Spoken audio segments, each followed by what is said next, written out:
सम्पूर्ण मित्रलाई हार्दिक नमस्कार छ। मित्रहरू, समसामयिक विषय सुकुम्बासी तथा व्यवस्थित बसोबासी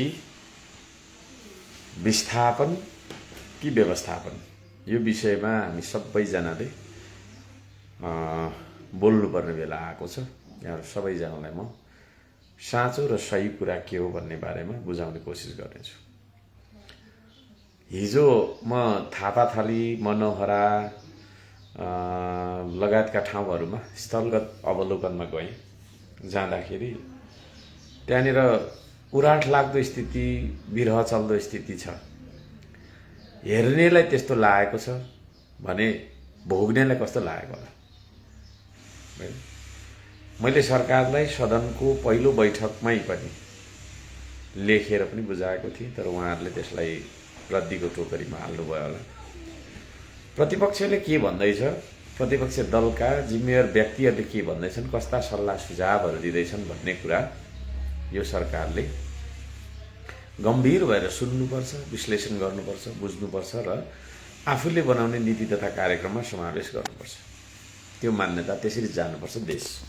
तर त्यो नभएर के हो त भन्दाखेरि हामीले भनेको कुरा एकातिर हुँदै गर्छ, हामी अर्कोतिर जाँदै गर्छौँ भन्ने हिसाबले अहिले बालनजीले सरकार चलाइराख्नु भएको छ, जसको नतिजा राम्रो देखिएको छैन।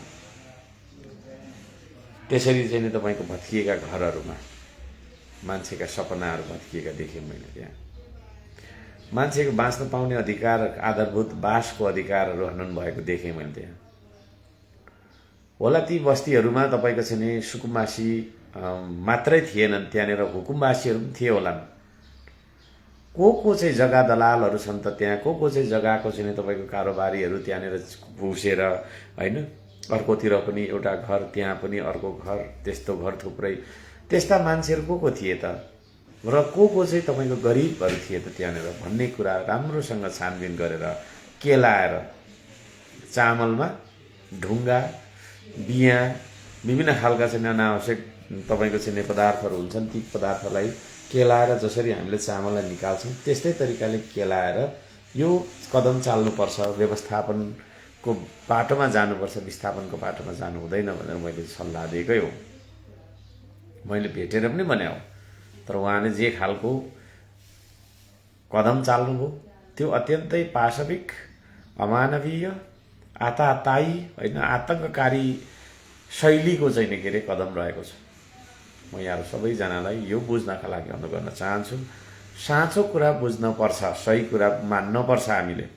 तर हामी कस्ता छौँ भन्दाखेरि मेरो दलको मान्छेले जे गर्दाखेरि पनि सही छ होइन, मेरो दलले गरेको हो, मेरो पार्टीले गरेको हो, मैले भोट हालेको मान्छे मार्दाखेरि पनि ताली बजाउनुपर्छ होइन, अनेक परेको नराम्रो वितण्डा मचाउँदाखेरि पनि ताली बजाउनुपर्छ भन्ने खालको एउटा कुचेतना यदि हामीमा छ भने त्यसले चाहिँ काम गर्दैन भनेर पनि म भन्न चाहन्छु।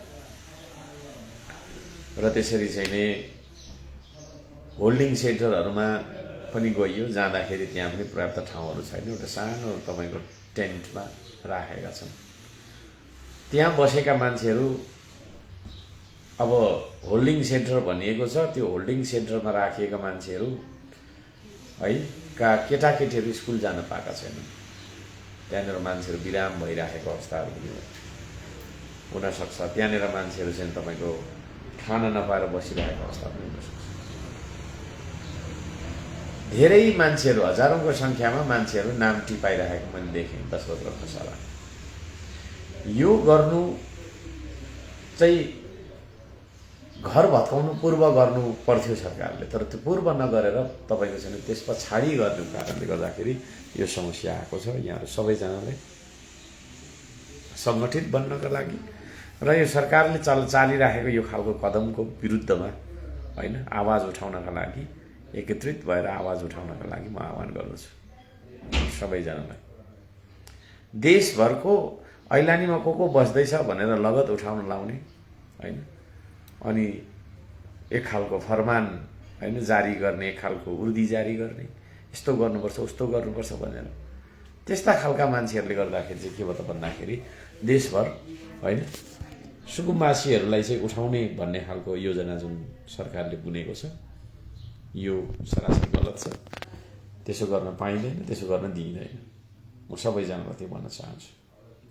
यो धरतीमा आइसकेपछि यो धरतीमा टेक्ने अधिकार सबै प्राणीको हुन्छ। मान्छे त्यस्तो एउटा सामाजिक प्राणी हो जसको सामाजिक प्रतिष्ठा सहीसँग घर पनि जोडिन्छ।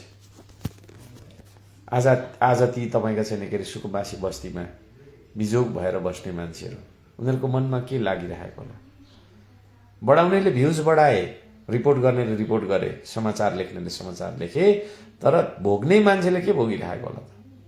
हिजो गएको जानकारी पनि राम्रो दिएन होइन, उठाउन पनि हाम्रो चाहिँ सामान उठाएर जानु पनि राम्रो दिएन। सिटी बजाएर निस्की भनेर चाहिँ डोजर लिएर गरिहाल्यो। हाम्रो सामानहरू त्यहीँ पुरिएको छ भने त्यो सामानहरू खोतल्दै थिए, त्यो तपाईँको चाहिँ भत्केका पर्खालहरू भत्किएको त्यो इँटाको तपाईँको चाहिँ त्यो हुन्छ नि होइन थुप्राहरूमा, त्यसरी चाहिँ तपाईँको सामान खोजिरहेको थियो।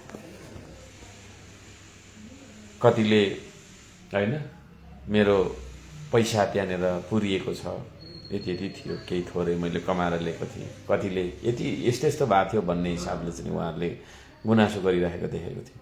त्यति साह्रो अमानवीय तरिकाले होइन स्टेप चालिहाल्नुपर्ने, हजारौँको सङ्ख्यामा प्रहरी परिचालन गरेर होइन त्यसो गरिहाल्नुपर्ने आवश्यकता के थियो सरकारलाई? प्रश्न गर्न चाहन्छु। र यो घटनाको कुनै पनि हालतमा पुष्टि हुनु सक्दैन है। आफ्नो प्रपर्टी भत्किरहँदाखेरि सहन नसकेर मान्छे उफ्रेर नदीमा हाम फालेर मर्यो रे भन्ने कुराहरू सुनिरहँदाखेरि ताली बजाउने होइन, चुपचाप घन्टी छाप भन्ने साथीहरूलाई म भन्न चाहन्छु, तपाईँको मनभित्र मान्छे छ कि छैन? तपाईँको मनभित्र त्यो कसरी त्यो तपाईँको चाहिँ होइन मनले मान्छ त्यो तपाईँको चाहिँ यो खालको गतिविधिलाई स्वीकारेर हिँड्नलाई बस्नलाई? सबैलाई म भन्न चाहन्छु त्यति धेरै अमानव बन्नु हुँदैन। राजनीतिको नाममा मानवता गुमाउनु हुँदैन। हामीले धनीको होस् या गरिबको होस् सबैको बाँच्न पाउने अधिकार छ, सानोको होस् या ठुलोको होस्। हात्तीको मात्रै जङ्गलको सिंहको मात्रै बाँच्ने अधिकार हो र होइन नि? कमिलाको पनि, किराको पनि, फट्याङ्ग्राको पनि बाँच्ने अधिकार छ यो धरतीमा। त्यो तरिकाले हामीले बुझ्नुपर्छ जीवनमा। म त्यो भन्न चाहन्छु। मान्छे बन्नुपर्छ, हामी मान्छे बनाउँ सुरुमा, त्यस पछाडि जाति बनाउँला, त्यसपछि पार्टी बनाउँला, त्यसपछि कोही नेता बनाउँला, कोही के बनाउँला, तर सुरुमा होइन न्यूनतम मापदण्ड मान्छे बन्नु चाहिँ हो। त्यसले गर्दाखेरि त्यो न्यूनतम मापदण्डमा रहेर मानवता दर्शाउँ, मानवता देखाउँ, म त्यो भन्न चाहन्छु सबैलाई। र जुन किसिमले सरकार अहिले चलिरहेको छ एकदमै गलत छ। यो सरकार पूर्ण रूपमा असफल सरकार हो भनेर पनि म भनिरहेको छु। किन भन्दाखेरि यसले संसदको बैठक बोलाउन सकिरहेको छैन, राम्रोसँग चलाउन सकिरहेको छैन। 2-4 जना मान्छे बसेर मन्त्रीहरूसँग त्यो मन्त्रीको सङ्ख्या पनि घटाइराखेको छ, मन्त्रालयको सङ्ख्या पनि घटाइराखेको छ। जति सक्दो थोरै हुँदै हुँदै लास्टमा गएर 2 जना मात्रै मान्छेले निर्णय गरेर सबैले ताली बजाइदिनु पर्ने हो। राष्ट्रपतिले होइन संवैधानिक परिषदको तपाईँको चाहिँ अध्यादेशलाई जारी गर्न मान्नु भएन है, जबरजस्ती गर कि गर भनेर चाहिँ एक खालको दबाब दिएर फेरि पनि दबाब दिइरहेको अवस्था छ। राष्ट्रपतिज्यूले लिनुभएको अडान ठिक छ, संसद छ, जनता थिए, चुनाव भयो, चुनावबाट जितेर आएको मान्छेहरूको तपाईँको चाहिँ सार्वभौम संस्था, सार्वभौम निकाय संसद, त्यो संसदको बैठकमा लिएर छलफल गराउनुपर्छ। कुनै पनि कुरालाई को औचित्य पुष्टि गर्नुपर्छ। त्यहाँ हामी 10 जना छौँ, यिनीहरू 2 जना मात्रै छ, 10 जनाले जे भन्यो त्यही लागू हुन्छ भन्ने हिसाबले पनि चल्दैन देश होइन। ल्याउन खोजेको कुराहरू के हो, लिन खोजेको ऋणहरू किन लिन खोजे हो, यी कुराहरूलाई बुझाउनुपर्छ संसदमा, हरेक कोहीलाई बुझाउनुपर्छ। त्यहाँ तपाईँको चाहिँ सङ्ख्या बलले पेलेर जानु मिल्दैन। त्यसरी छलफल गरेर अगाडि बढ्नुपर्छ। हामीले बजेट कहिले बनाउँ? बजेट बनाउने कि नबनाउने होइन, जेठ 15 मा ल्याउनु पर्ने होला है।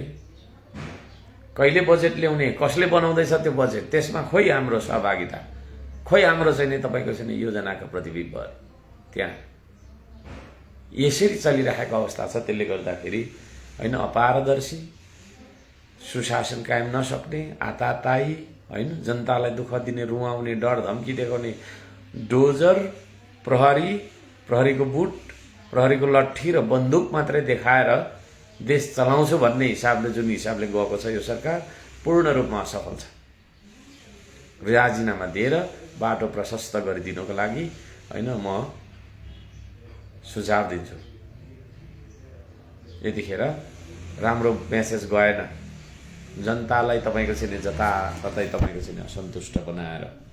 महँगीको अवस्था के छ होइन, पेट्रोलियम पदार्थको भाउ अन्तर्राष्ट्रिय बजारमा घटिसक्यो, नेपालमा किन घटेन?